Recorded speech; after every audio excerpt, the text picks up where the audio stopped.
Video is now working. Yeah. See, recorded top left. Press that end. Once you start the pointy end, probably somewhat fairly similar to what you had previously. Yeah. You had a stabiliser hitch. You probably would have had the red one. Yeah. We did, yeah. So this is still exactly the same. It's just a different angle. That's all the difference is. Okay.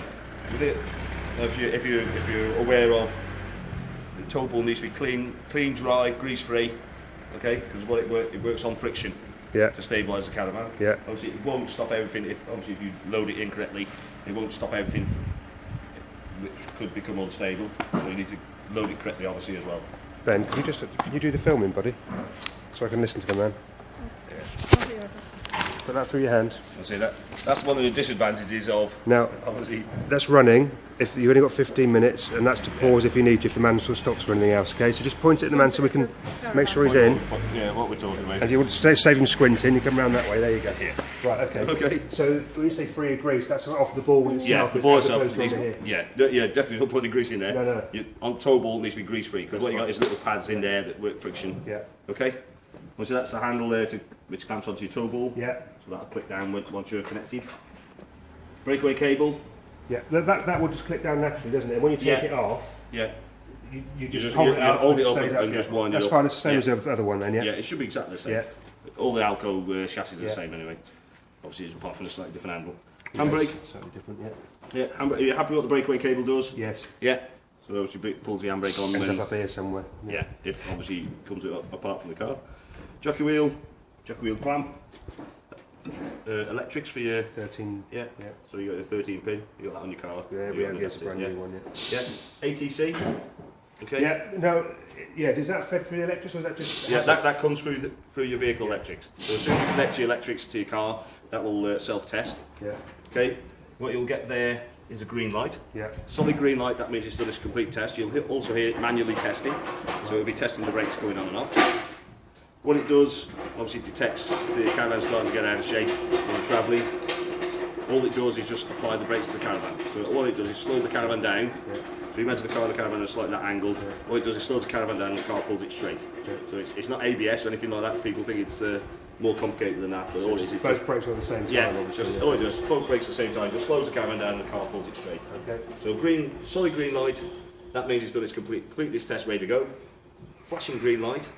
It hasn't quite completed its test. Yeah. Normally, by pulling forward, say, to the gate, that will then complete its test and it will go solid green. Right, you said pull forward to the gate. Obviously, we're not driving. How do we? Do we need to get out again to double check it? You can do, but it should. If it's already done that part of the check, it should complete it by that distance anyway. Okay. If it goes solid red, the light, that means obviously problem. Pull the electrics out of your car and pull it back in. It may reset. Okay, obviously it doesn't. Obviously there is still a problem. You can still drive with it with a solid red light. Obviously the system won't be working. If it's flashing red, that means likelihood it may have applied the brakes. Right. So you need to check before you try to move it. Just make sure that it will move. If not, obviously you can't move it. You can try and reset the electrics. But if not, and it's still flashing red, then you may not be able to move the van. Right. Okay. One way of being able to move the van is. Obviously the box is connected to your actual brakes. You can actually take a threaded rod out. Obviously that means you're underneath the van if you're able to do anything like that. And take that rod out and it allows the brakes to come back on again. But that's the only way you're going to be able to move on. So if it's flashing red, I need to take a bolt out. Yeah. And you're not going to show us which bolt that is. No, it's probably it's one of the. It's fairly obvious it's underneath there, but you're probably better off getting an engineer. It's the old last resort. Yeah. They'll probably take it out. Okay. If they can't reset the system. Happy with that? Okay. Pretty much the same apart from the ACT, yeah? Yeah. Right. I'm putting off the cuff here, whilst we're on the extra stuff. Paul never went through it, but I know you get as a standard on this a tracking system. Do we need to register for anything like that, or will you do that later? Yeah, we need to register that. I'll get, obviously, Paul. If Paul's still here, I'll get him to register, I'll get one of the other salesmen to do that for you. Okay. Okay, it's about 3 months free, then it's a prescription after that. Okay. So you got a subscription even. Okay. A prescription. Yeah, I know what you meant. I know what you meant. Don't know where that one came from. Right, okay. So gas locker. Yeah. Obviously you got your onboard regulator. Yeah.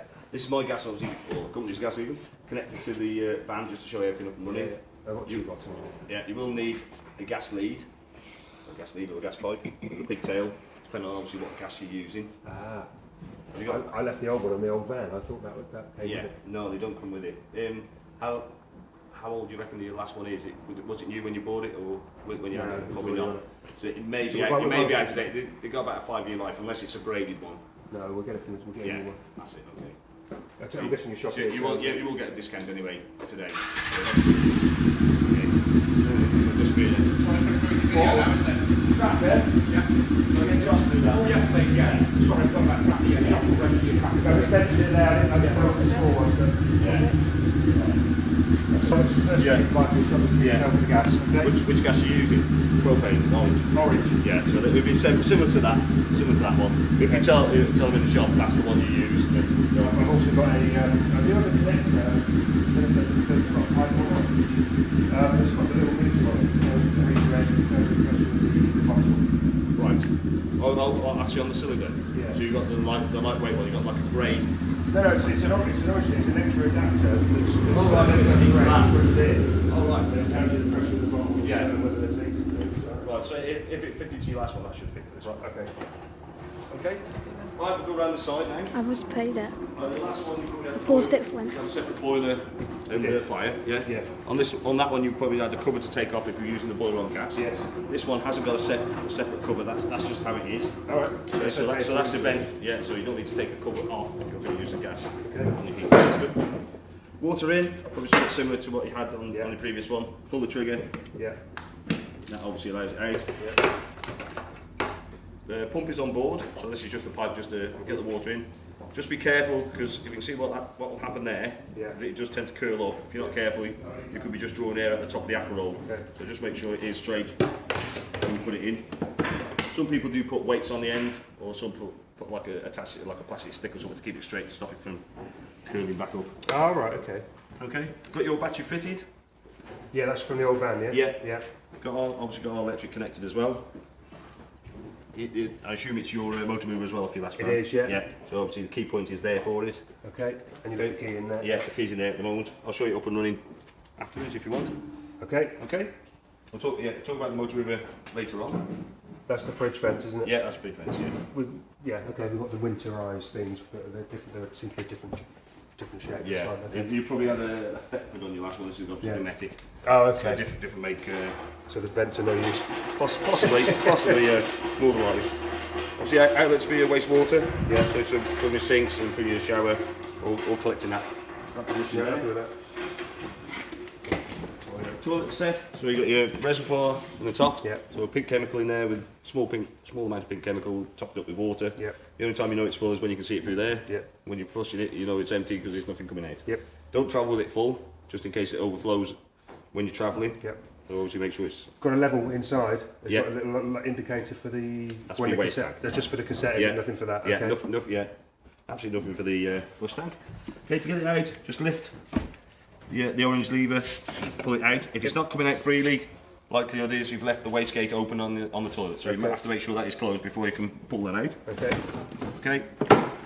Handle, obviously wheels, probably similar to what you had on exactly the same one. Yeah. Okay. So you're happy that you got obviously the blue chemical goes in the bottom one? Yeah. Yeah, so a small amount of blue chemical does say on the container. Happen the compressor starts just at the right time. And as it always does. And a small amount of water in there as well, so obviously don't start breaking down the nasty stuff and just clicks back in.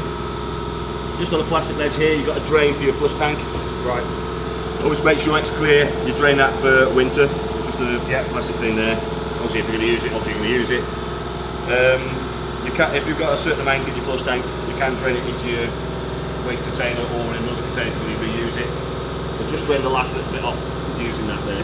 Okay. Otherwise you'll be there for ages waiting for it to drain. Okay. Shut it. Are you happy on how to level the van? I've done it using the legs before, yeah. Yeah, side to side. Right. Have you had to level what I've done before, I've done blocks. a jockey wheel and then... Yeah. Well, side to side, normally you need ramps, either ramps or blocks to lift one side or the other up. Once you have got a motor mover so you can drive that up or down. Yeah. So if you see it's on a slant when you get onto the pitch, the only way you can level it side to side is by lifting it up on blocks, so drive it up a block. Okay. Obviously important, one is the sink or the drainage. you've got the plug hole that side and it's leaning that way, you're always going to have a full sink and it's not going to be draining down. So obviously that's one important thing. Also, fridge doesn't tend to like to work when it's on a bit of an angle. Okay. Yeah, we've got one of those. I've forgotten the make of it, but the goes around the wheel and you wind it up. Oh yeah, yeah. It's a bit like a jack, but it kind of sits on the wheel. It sits in the wheel. Wraps around the wheel. Yeah. I can't remember the name of it. But yeah, that's another way. Obviously, of doing it. You can jack it like that. Obviously, do that first before you get anything settled. Then front to back. Then put your legs down to the ground. What I tend to do is just give it a shake. If it's moving around, obviously the legs aren't all the way down. Don't use the legs for lifting the van. They're not there as a jacking system. Yeah. Obviously, if you've got to punch it, use a jack, not the legs. Okay, because chances are obviously you've got that pressure on the chassis, so you're lifting the front and back of the van. So you need to do it around the axle. Yeah, so we're jacking up on the axle. Okay. Down the side. Access to under the bed. Oh right. Okay. Obviously, you've got a cable, a winder handle, and a wheel nut wrench there.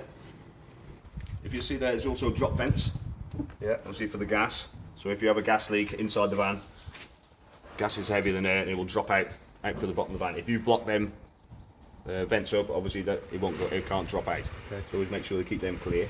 Just on this side, are they? Those? Yeah, well they're dotted around the van, should have a few at the front and a few at the back. Okay, obviously you've got a reasonable amount of storage space there. Obviously it's behind the axle as well, so make sure that you don't put anything too heavy behind the axle, because that can obviously affect the stability of the van as well. Yeah. Okay. Wheel nut wrench. So I've got my torque wrench here at the moment. Obviously very important that you check that before you travel each time. Okay, it is 130 Newton meters, which is on your plate here. Okay. Yeah. I'm sorry. You check the torque on the wheels. Yeah, on the wheel nuts. Every time I go away, I always check the wheel nuts. Right. Obviously, it's checking to make sure, one, that someone hasn't been tampering with them, and if someone's been trying to take the wheel off, obviously the last thing you want to do is start driving down the road, especially with your new van, and the wheel coming off.